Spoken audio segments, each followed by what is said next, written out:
Hi everyone. So already we started the topic matter, material. So in this we already completed solid state, liquid state, gas state, everything. So now we have separation techniques, continuation of the topic. This is separation techniques. So till now if you didn't subscribe my channel, please subscribe my channel. Thank you. So in this separation techniques, first one is hand picking. Hand picking means very simple. చేతితోని వేసేయడం. So simply stones are separated from rice and pulses. From rice, if any stones are there, we can separate easily from hand. Picking and throwing, just hand picking. That is called hand picking method.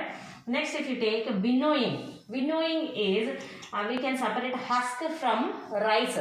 Means simply on a very windy day, that farmer stands on a high platform and with a pan he allows the total rice to float down.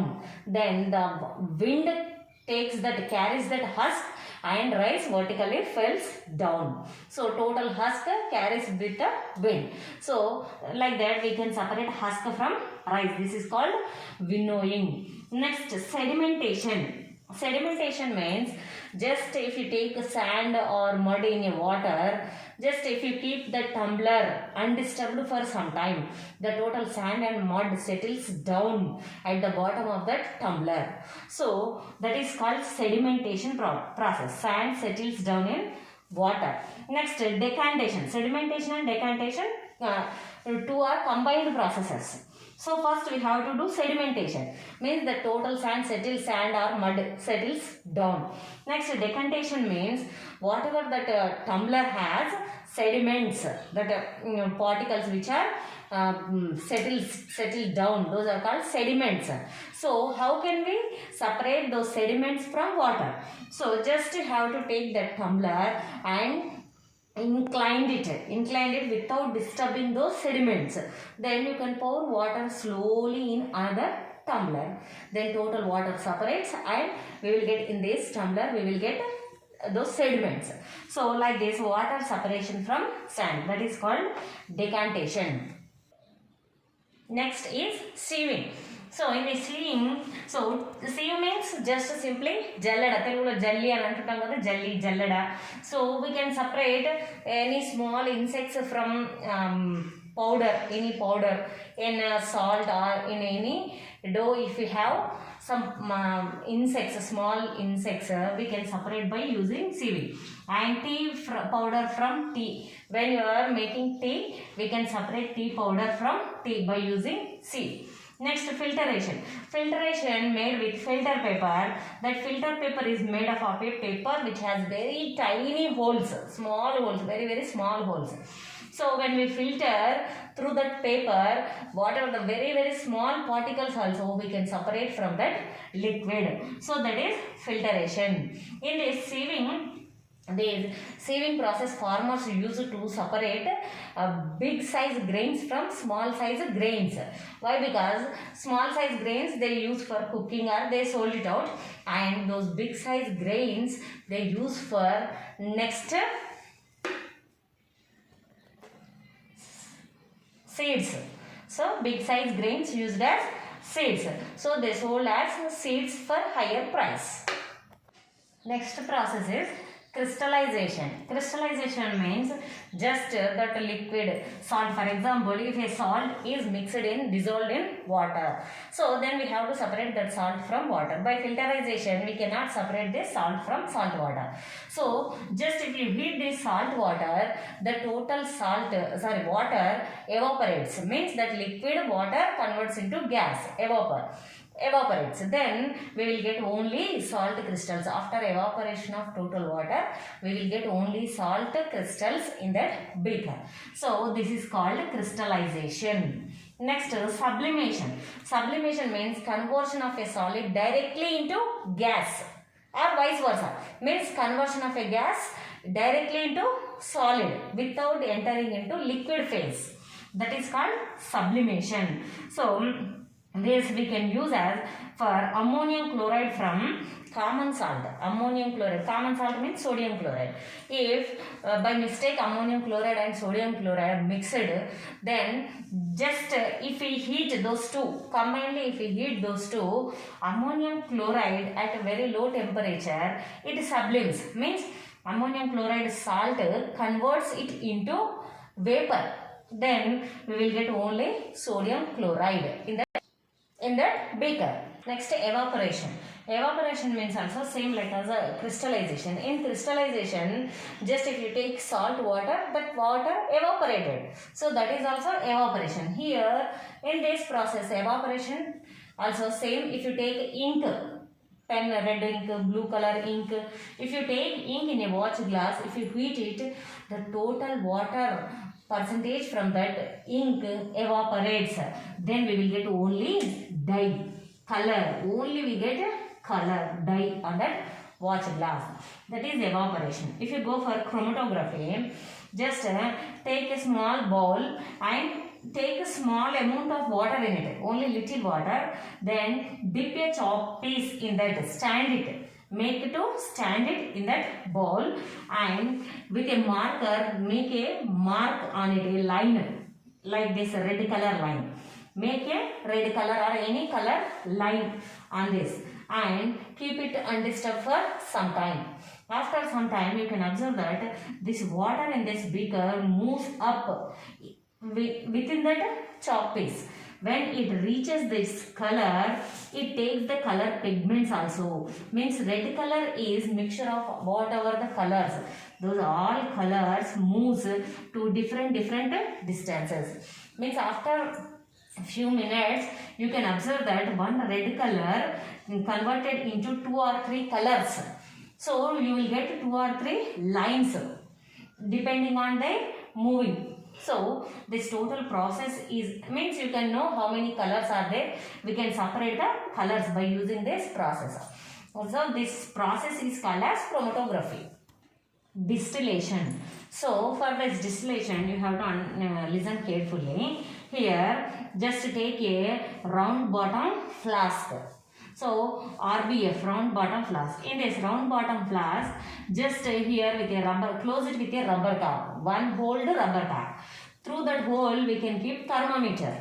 This thermometer measures the temperature of that liquid. And here this round bottom flask here at its neck, it has a opening out. That is called condenser. So this is another any vessel you can take here. So simply, for example, acetone and water, both are colorless. Those two are mixed with one another. So how can we separate?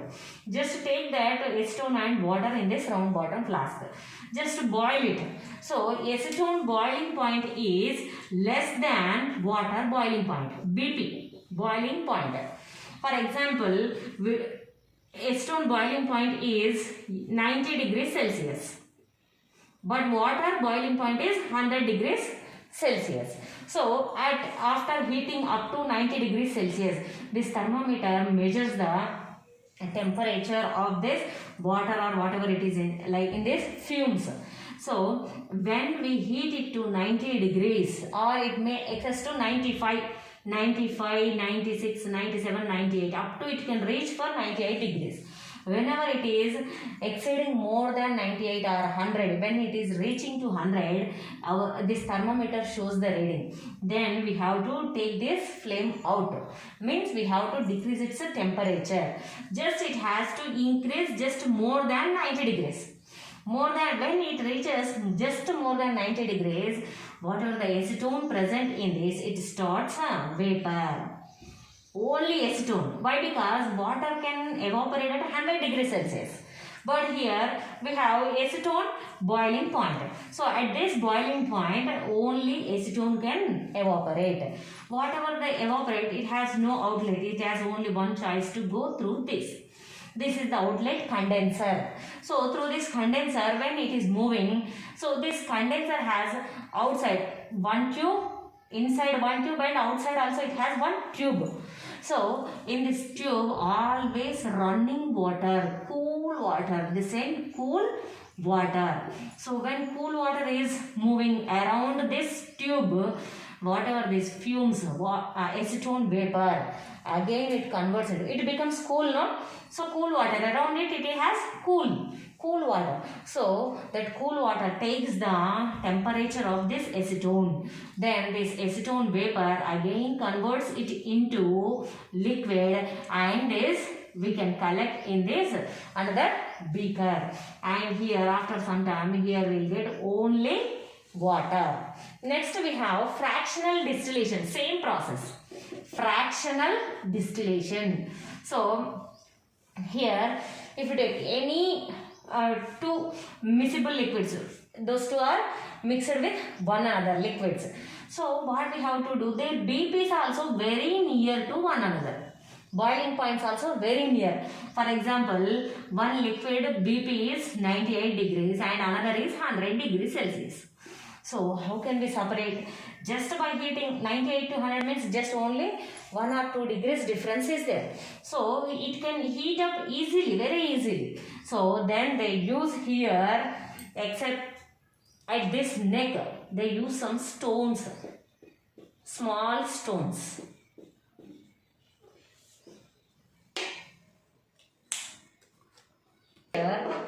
Here we have marbles or small stones. If they taken here, so there's two liquids, 98 degrees and 100 degrees. By mistake, it heated up to 100 degrees. So what happens? These two liquids evaporate at a time. So up to 100 degrees means first liquid and second liquid both can evaporate at a time. Both evaporates here, but whenever that first liquid moving through these stones, its BP is 98 degrees. So its temperature moving through these stones means the temperature somehow cools. The temperature decreases. It cools.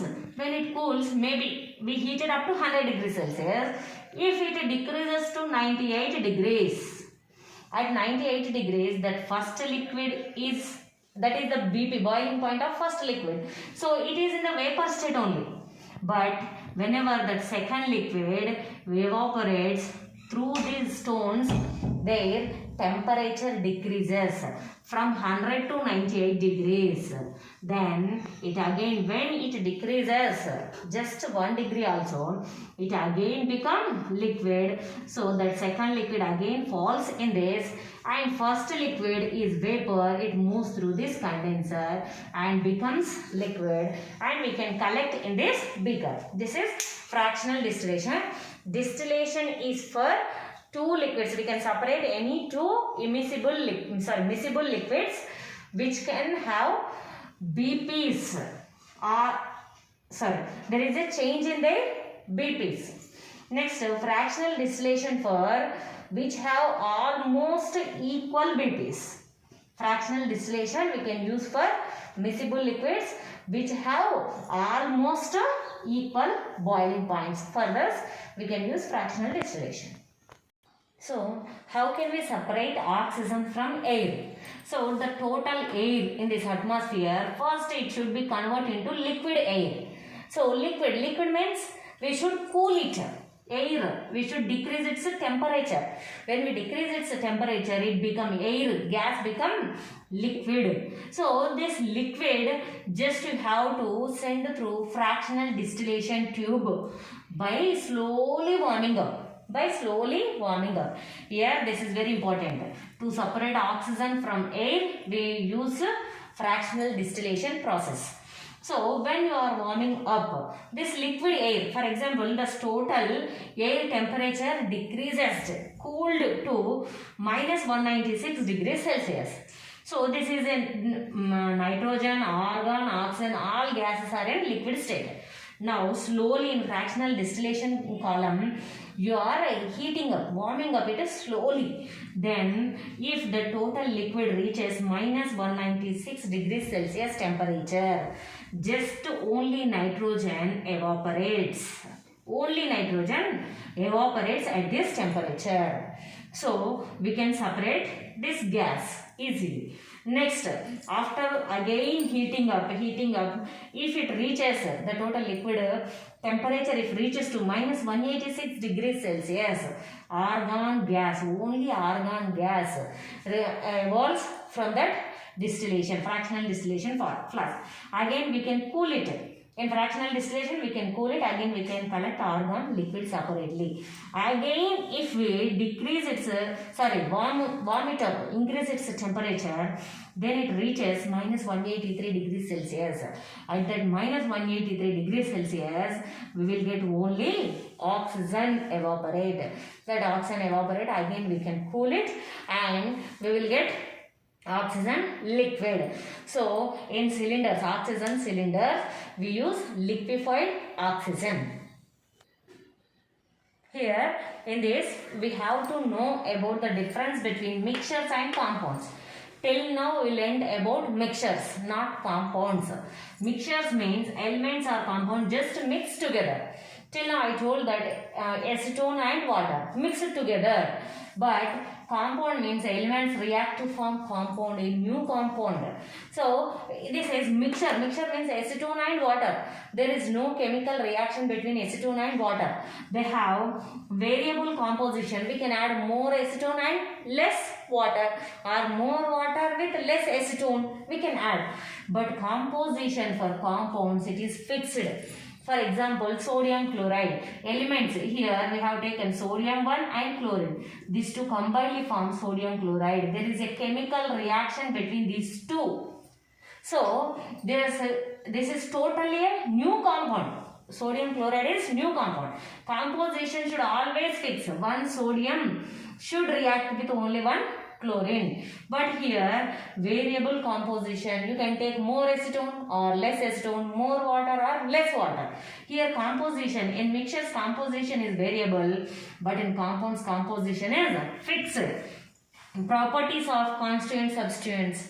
So substances, acetone properties and water properties. We have both the properties in this mixture. But here sodium chloride, totally different properties. There is no sodium property, no chlorine property. Sodium we cannot eat. Chlorine also we cannot eat. But sodium chloride every day we are using in cooking. Common salt. Sodium chloride means common salt. Means this sodium chloride has no properties of sodium and chlorine. This is totally different. It has totally different properties in a compound. Next, these mixtures can be separated by physical methods. Simply by hand picking, winnowing, sieving, distillation, fractional distillation, chromatography. All these are physical methods. By using all these physical methods, we can separate mixtures. But compounds we cannot separate like that. Why? Because they have chemical bond between them. So to break that bond, we have to use chemical or electrochemical processes. We can separate these compounds, elements from compounds by using only chemical process or electrochemical process. So here I completed total separation techniques. So next we have acids, bases, metals, non-metals. All this we'll see in next video. Okay, thank you for watching. Please share and subscribe my channel. Thank you.